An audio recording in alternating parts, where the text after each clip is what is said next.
The music was too loud, the laughter too sharp, and the backyard was suffocating with people who didn't see me.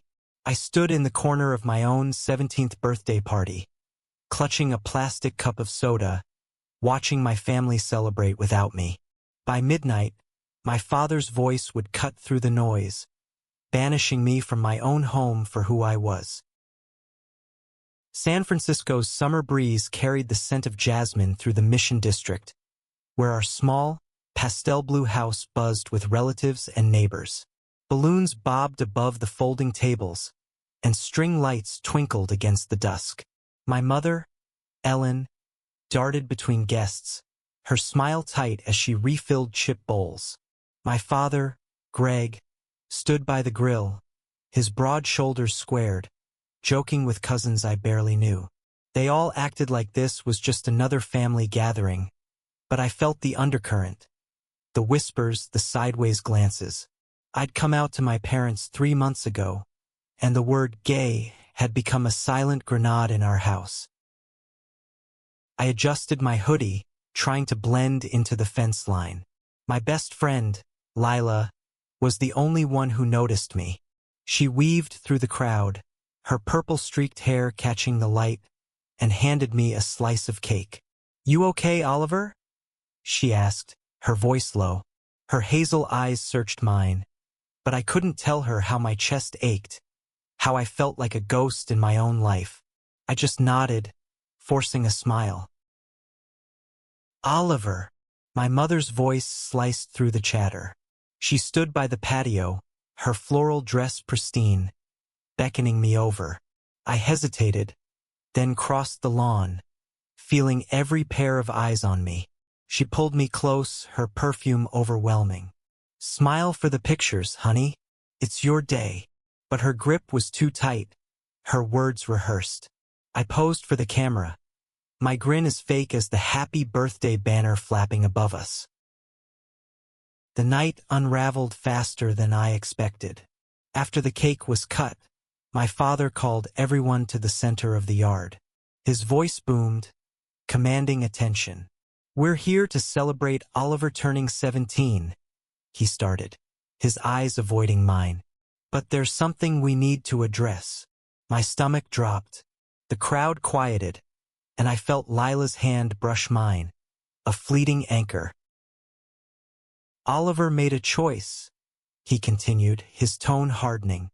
"A choice that doesn't align with our values. We've tried to guide him, but he's refused to change." The words hit like shrapnel. My mother stood beside him, her face pale, her hands clasped too tightly. Whispers rippled through the guests, some shocked, others nodding. My Aunt Clara, always the peacemaker, stepped forward, but my father raised a hand to silence her. "You can't stay here," he said, finally looking at me. "Not under my roof, not like this." The world tilted. My own birthday party, my own home, and I was being cast out. I wanted to scream, to cry, to beg, but my voice was gone. Lila grabbed my arm, her nails digging in, but I couldn't move. Then, from the edge of the crowd, a voice broke through. "Greg, that's enough." It was Marcus, my uncle's husband, his deep voice steady but sharp.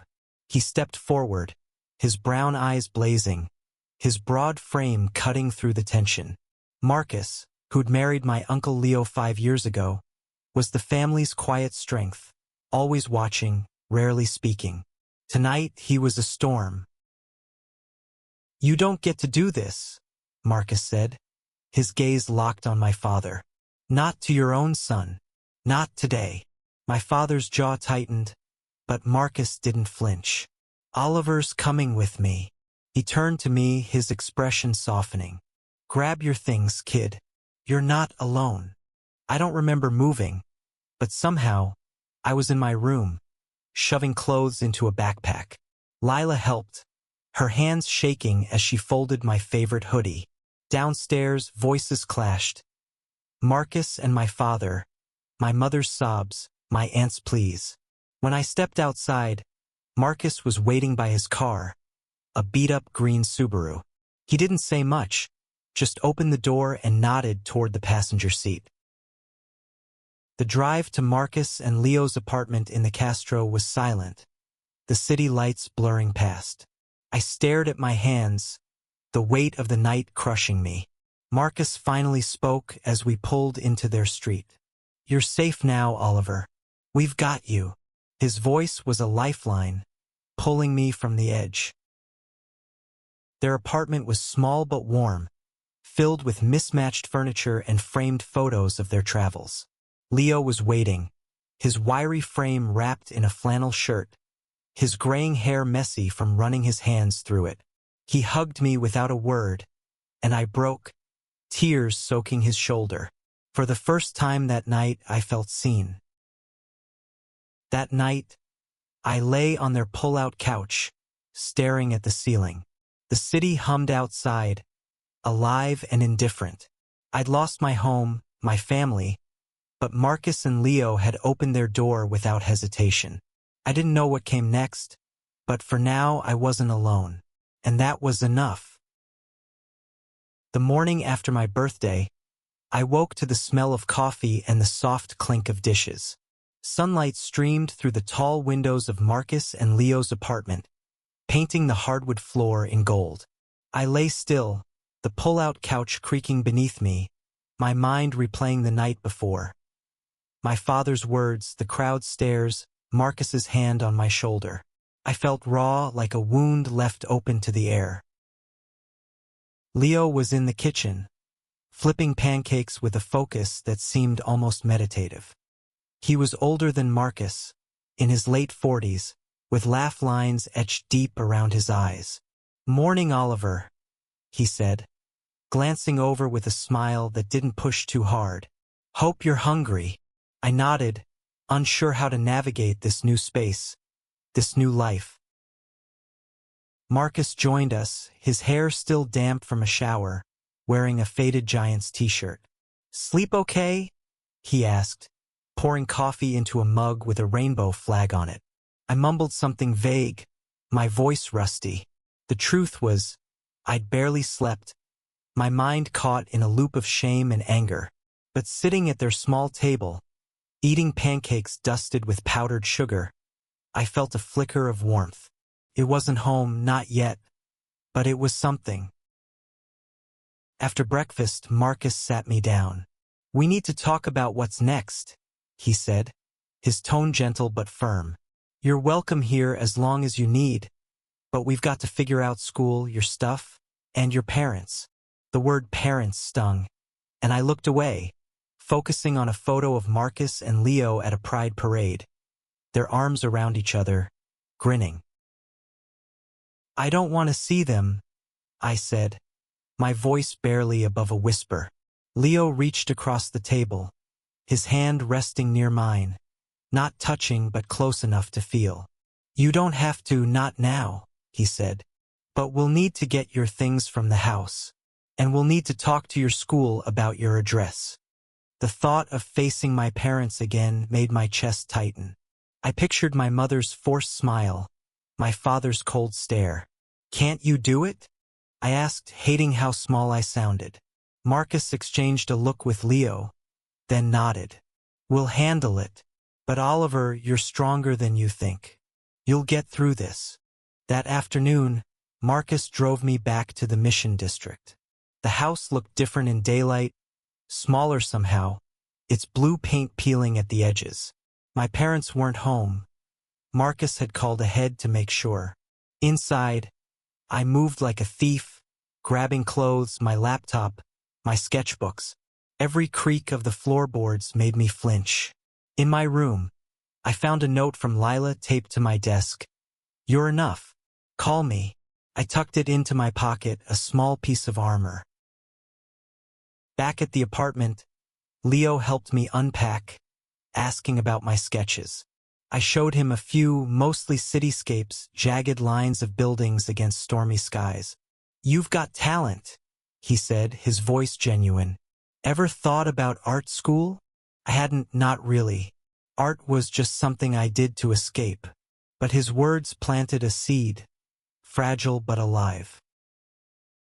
The next few days blurred together.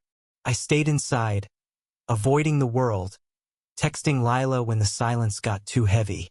She sent me memes, updates about school, and promises to visit soon. Marcus and Leo gave me space but checked in, their presence steady without smothering. At night, they'd sit on the balcony, sharing a glass of wine, their laughter drifting through the open door. I envied their ease, their certainty in each other. One evening, Marcus caught me staring at their pride flag mug. "You want to talk about it?" he asked, sitting across from me. I didn't, not really, but the words spilled out anyway. How I'd known I was gay since I was 12, how I'd hidden it until I couldn't anymore, how my parents' rejection felt like losing a limb. Marcus listened, his face calm but his eyes fierce. "You're not wrong for being you," he said. "And anyone who says otherwise doesn't deserve you." His words stayed with me, but so did the fear. What if I was too broken to rebuild? What if my parents were right? I pushed the thoughts down, focusing on the routine Marcus and Leo built for me. Schoolwork, meals, quiet evenings watching old sci-fi movies. But the past wasn't done with me. A week later, my mother called Marcus's phone, her voice trembling through the speaker. "I just want to talk to him," she said. My heart raced, but I shook my head. Not yet. Maybe not ever. The call from my mother lingered like a bruise. Marcus didn't push me to talk to her, but I saw the worry in his eyes when he thought I wasn't looking. I spent the next few days sketching furiously, filling pages with jagged lines and shadowed figures, trying to drown out the echo of her voice. The apartment, with its warm lights and cluttered bookshelves, was starting to feel like a refuge, but I still carried the weight of being unwanted. School was another hurdle. Marcus and Leo enrolled me at a new high school in the Castro, closer to their place. It was smaller than my old one, with rainbow stickers on the counselor's door and a GSA club that met every Thursday. On my first day, I kept my head down, my hoodie up, avoiding eye contact. But a girl named Samira, with bright red glasses and a confident stride, sat next to me in English. "You're new," she said, not a question. "Want to eat lunch with us?" I hesitated, then nodded, grateful for the lifeline. Samira's friends were a mix, some queer, some not, all loud and unapologetic. They talked about music, movies, and the upcoming Pride Festival, their voices overlapping in a way that felt alive. For the first time in weeks, I laughed, a small sound that surprised me. Samira noticed, nudging my shoulder. "You'll fit in," she said, and I wanted to believe her. At home, Marcus and Leo were planning a trip to the Pride Festival, their excitement contagious. "You should come," Leo said one night, chopping vegetables for dinner. "It's a lot, but it's freeing." I wasn't sure I was ready for that, for the crowds and the noise, but the idea of a place where I could just be stuck with me. A few days later, Lila visited. She burst into the apartment with her usual energy, hugging me so tight I couldn't breathe. "You look different," she said, studying me. "Less haunted." I didn't know how to respond, so I just showed her my new sketches. She flipped through them, pausing at one of a boy standing alone under a streetlight. "This is you, isn't it?" she asked. I shrugged, but she was right. That night, over pizza, Lila told Marcus and Leo about our old school, about the rumors that had spread after my birthday. "People are jerks," she said, her voice fierce. "But some of them are asking about you, Oliver. They're worried." I didn't know how to feel about that. Part of me wanted to disappear, to start over where no one knew my story. But another part, small and stubborn, wanted to be seen. The Pride Festival was a turning point. Marcus and Leo dragged me along, promising I could leave if it was too much. The Castro was alive with color. Rainbow flags, glitter, music pulsing through the streets. I felt exposed, like everyone could see the cracks in me. But Marcus stayed close, pointing out food stalls and performers. A drag queen in a glittering gown winked at me, and I smiled despite myself. At one point, we stopped at a booth selling handmade signs. One caught my eye, a small wooden plaque with "Love Wins," painted in bold letters. It reminded me of Marcus's stand at my party, his refusal to let me be erased. I bought it with the little money I had, tucking it into my bag like a talisman. But the festival wasn't all light. A group of protesters stood at the edge, holding signs with words that cut deep. I froze, my breath catching, the memory of my father's voice flooding back. Marcus noticed, his hand on my shoulder. "Don't let them in," he said quietly. "They don't get to define you." I nodded, but the words lingered, sharp and heavy. Back at the apartment, I hung the "Love Wins" sign on the wall above my bed. Leo saw it and grinned. "Good choice," he said. "You're starting to build something here, Oliver. Your own space." I didn't have words for how that made me feel, but it was like a knot in my chest loosening. Just a little. Still, my parents loomed in the background. Marcus got another call from my mother, and this time I overheard her pleading. "I didn't mean for this to happen," she said, her voice breaking. I wanted to feel sorry for her, but all I could feel was the sting of her silence when my father cast me out. I told Marcus I wasn't ready to talk, and he didn't push. But the calls kept coming, each one a reminder that my old life was still out there, waiting to pull me back. Time moved differently in Marcus and Leo's apartment. Days turned into weeks, each one stitching me back together in small ways. I started joining Samira's group at lunch, letting their chatter drown out the noise in my head. I even went to a GSA meeting, sitting in the back, listening to stories that echoed mine. It wasn't easy. Every step felt like walking on glass, but I was moving. One Saturday, Marcus took me to an art gallery in Soma, a small space filled with vibrant paintings and sculptures. He'd noticed my sketches piling up, my need to create something out of the chaos. "You've got a voice," he said, pointing to a canvas splashed with bold colors. "Find a way to use it." I didn't know how, not yet, but his belief in me was a spark.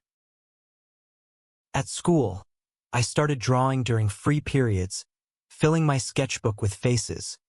Samira laughing, Marcus's steady gaze, Leo's crooked smile.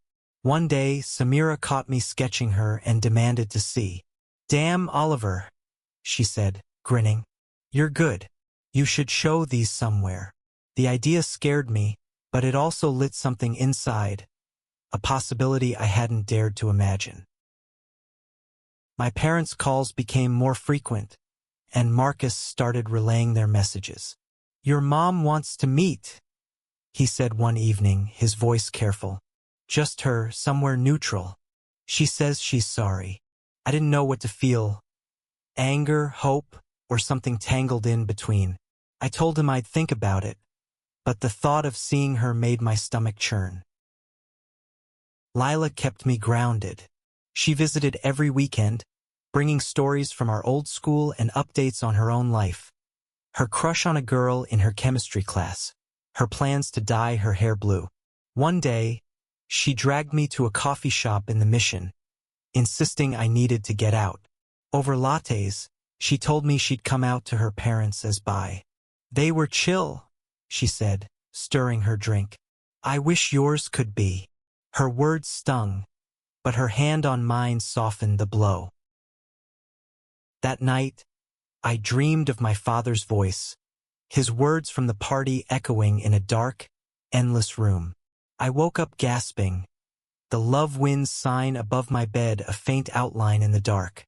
Marcus heard me and came out, sitting on the edge of the couch. "Nightmares?" he asked. I nodded, and he didn't push, just sat there until my breathing steadied. "You're not that kid in the dark," he said finally.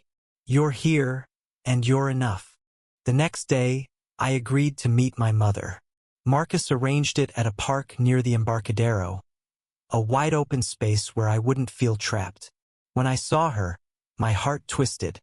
She looked smaller, her eyes red, her hands clutching a scarf like a lifeline. "Oliver," she said, her voice breaking. "I'm so sorry."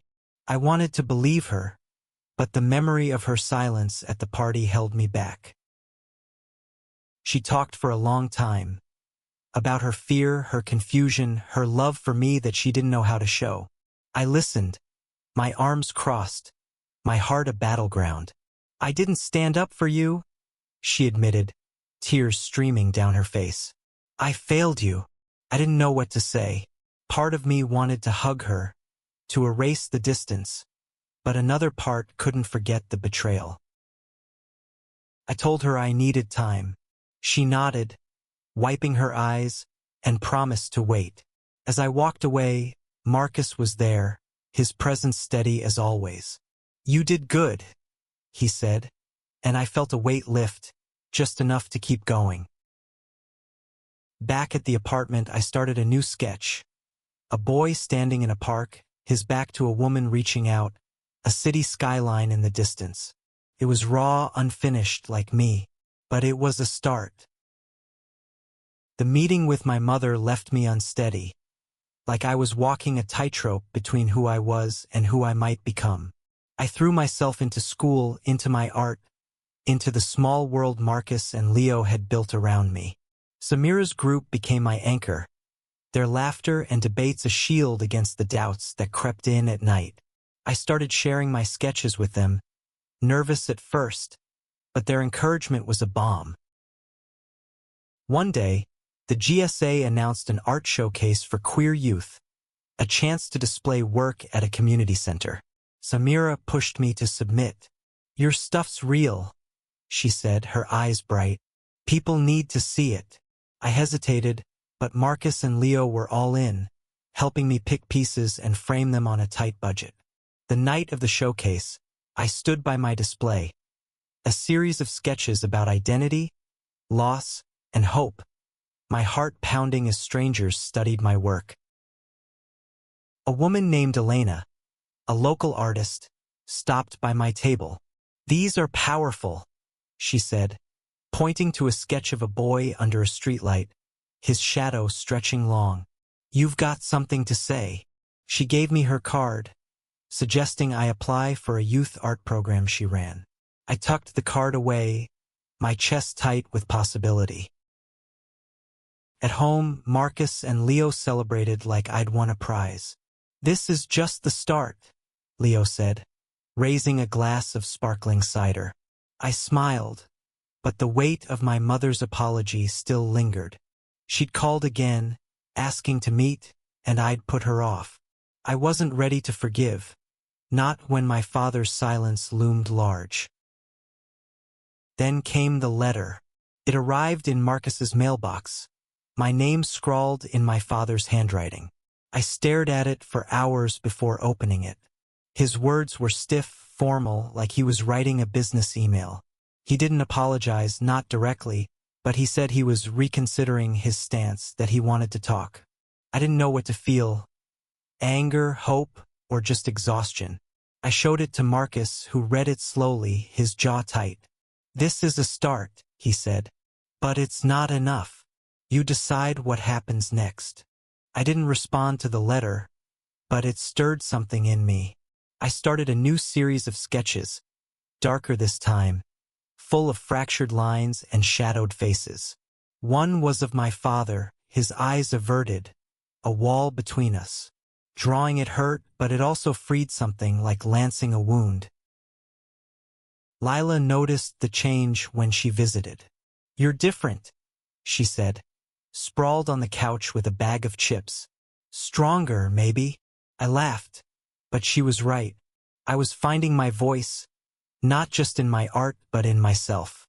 I started speaking up at GSA meetings, sharing bits of my story, finding others who'd been cast out and kept going. One night, Marcus and Leo took me to a rooftop bar, not to drink, but to see the city from above. San Francisco sparkled below, a patchwork of light and shadow.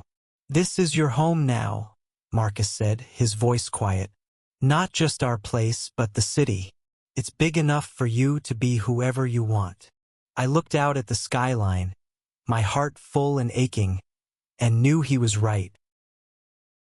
Months passed, and I grew into the rhythm of my new life. School, art, friends, each piece was a brick in the foundation I was building. The art program Elena recommended accepted me, and I spent weekends in a studio, learning to channel my pain into color and form. My sketches evolved, brighter now, with figures reaching toward light instead of shrinking from it. My mother kept reaching out, and I finally agreed to regular meetings. We met at the same park, our conversations slow and careful, like rebuilding a bridge one plank at a time. She talked about her regrets, her hopes, her struggle to understand. I listened, sometimes sharing, sometimes holding back. It wasn't forgiveness, not yet, but it was something. My father was another story. His letter was the last I heard from him directly. Marcus said he'd called once, asking about me, but I wasn't ready to face him. The memory of his voice at my party still cut too deep. I painted him instead, a figure in shadow, distant but present, a reminder of what I'd lost and what I was building without him. The Pride Festival came around again, a year after everything changed. This time, I went willingly, marching with Samira's group, a rainbow flag draped over my shoulders.